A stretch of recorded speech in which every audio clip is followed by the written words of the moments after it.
At ito na nga ang ating bagong laruan, mga idol. Hindi pala ito bago, second hand lang pala at inalok sa atin to sa Messenger. Nagbablog daw pala ako pero wala akong action cam kaya inalok niya sa atin to sa Messenger.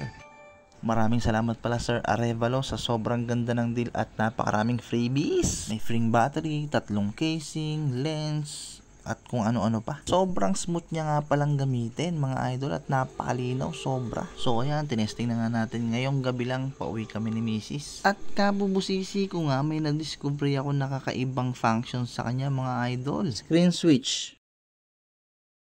Wow. Plastic. May voice command siya. Take picture. Diba? Super astig niya. Start recording. Diba very nice yung bago nating laruan mga idol. Meron siyang voice command. I-explore ko pa to mga idol.